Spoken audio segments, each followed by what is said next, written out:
Thanks to social media, Turkish series, soap operas, and even the TV news, many people have made their own expectations about Istanbul and in general Turkey. But let's see how many of those expectations are actually true. There is a misconception about Istanbul that in the city we can only find old buildings and that everything is old or historic. But let me tell you that Istanbul, actually you can find many areas that are quite modern, like this one that we are at the moment. This one is already Feneryolu and Caddebostan area on the Asian side. And around here you can find many modern neighborhoods, residential neighborhoods, and as you can see behind me and also from the B-roll, you can realize that Istanbul has plenty of modern areas. And I'm telling you this because also I have received some comments actually in my Spanish video, like one person saying, oh, I didn't like Istanbul because the only thing I saw were old buildings. Of course, if you are in the old peninsula where Sultanahmet is, Hagia Sophia, and all of those monuments, of course, everything will be quite old, more than 1,000 years old. But if you go like outside of Sultanahmet or the more touristy areas, you will realize that Istanbul is totally different nowadays. And yeah, you can find also high buildings. That is why I also want to encourage you to visit other areas and more local areas of the city. That way you will see the beautiful contrast the city has between the historic buildings and also the modern part of the city. Actually, many people, especially coming from countries like the US or anywhere in Europe, you will believe that maybe here you will not see any stray cat or even dog, because usually in those countries it's difficult to find any strays. But here in Turkey, especially in Istanbul, you will realize that you will find plenty of cats. And well, let me tell you that this one is a stray cat, but it doesn't look as one. I mean, you can see that it is very well fed and everything. So yeah, you will find them here and they are very friendly. Don't mistreat them, please. So this is a reality in Istanbul, especially, that you will find plenty of beautiful cats and they are, like most of people, are really taking care of them.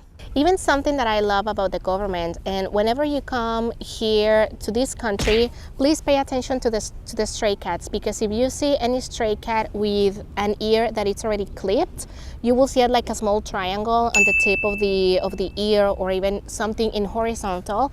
That means that the government, the local government, is already taking care of them. That means that they have already put the vaccines and that they are also sterilized. So that's how they take control of them as well. And as you can see there, they are so friendly and I just love them.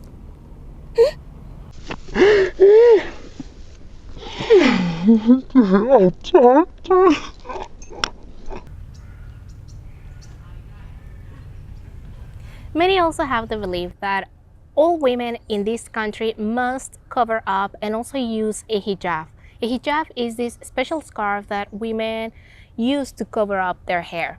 But in reality, in Turkey, you don't have to do it. Actually, every woman is totally free to wear and use whatever we want. This is a secular country, and well, here is not like in other countries that women must wear a hijab and also dress modestly. Here, you can wear whatever you want. Another expectation, and probably this is the most important one in this video, is that many people have the belief that every Turkish person will speak English fluently. But let me tell you that that's not the reality. Actually, mostly in the most touristy areas or most touristy cities, you will find people who can speak English and even other languages, including Spanish. But once you are out of those touristic areas, it's a bit difficult finding somebody who can speak English, even fluently. So that is why we try to tell you almost in every video that if you can, you should have a translator app, because that will really make your life easier here in Turkey. Some people believe that Istanbul is not a very big city and that probably if you come here as a tourist, you can cover the main monuments in maybe 1 day or at most 2 days. But that is totally wrong. I think that is a big mistake of people in believing that, because Istanbul is a huge city, and also the traffic is insane, especially at the peak hours, and sometimes it takes a while going from one point to another point, even though it seems to be quite close, but it isn't because of the traffic. So that's why I suggest that if you come to Istanbul specifically, you need to spend at least 4 days, and 4 days that will cover you the historical peninsula, and for the historical peninsula you will need 2 full days because you cannot cover everything in one day, and another 1 or 2 to cover other areas like Istiklal, Taksim, Beyoğlu, and all of those areas. But that's one of the expectations that usually visitors have, that oh no, it doesn't seem that big, I can cover everything, but the reality is so different. Many people also believe that in Turkey, the chai that it's very common and that probably every Turkish person will be drinking will be that apple tea. And let me tell you that the reality is totally different. Actually, Turkish people, they do not consume apple tea at all times. The most common tea they will drink will be, of course, the Turkish tea, which is the black tea. Apple tea, that is mostly for the tourists in the tourist places, like in the Grand Bazaar, when they are inviting you to come into their shop at the Spice Bazaar or any other shop around Sultanahmet, they will usually offer you that one. But that doesn't mean that it's Turkish, even though the shopkeepers will try to put it as, oh yeah, we really drink this in Turkey, but they don't. The reality is totally different. In Turkey, the only one is this black tea coming from Rize or Trabzon. So that is why that I also tell you that if you want to take something traditional of the country back home as a souvenir or something, instead of taking that apple tea, you can take from any supermarket the black tea, the Turkish tea, the chai. That will be much better and you will have the true flavors of the country. Istanbul is a very dangerous city, especially at night and as a woman alone. Well, this is totally false. Actually, Istanbul, it's a safe city, but of course, as in any other city in the world, especially the biggest cities, a mega city, things also happen here. But let me tell you that as a person, especially a girl living here in this city for almost 7 years, I can tell you that thankfully, I haven't had any kind of situation like harassment situation or anything dangerous here. In fact, sometimes I go out alone at night. I can come back by public transportation back home, and to be honest, I have never felt anything wrong, any danger or anything. On the other hand, in my own home country, I couldn't even do that because yeah, as a woman in certain countries, including my country, it's not a good place for women, especially at night. And when it comes for tourists, of course, there are certain areas, especially in Taksim area and Istiklal Street, where things happen, like some scams and such things.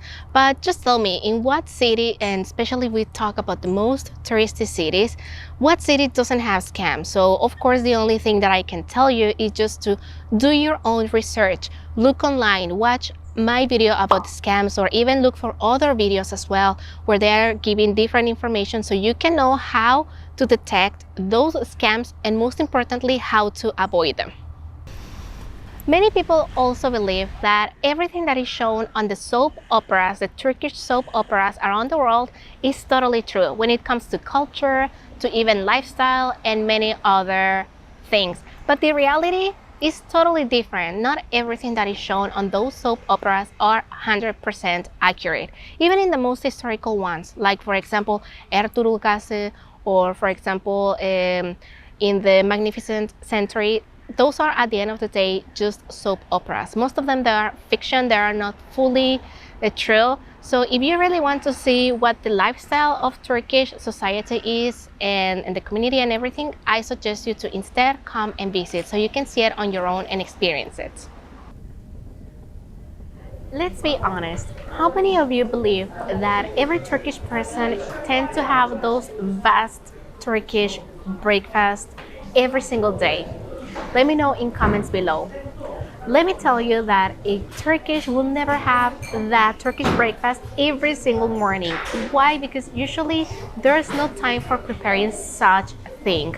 It takes a lot of time, and of course Turkish people, they need to go to work, they go to school, so therefore they don't have the time.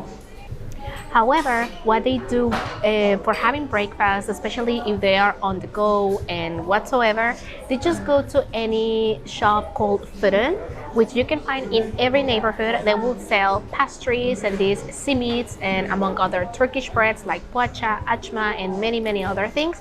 And they will buy just something on the go. They will take it to their office and have it with some chai or even coffee. But they will not have every single day those big Turkish breakfasts. Those are only for weekends usually.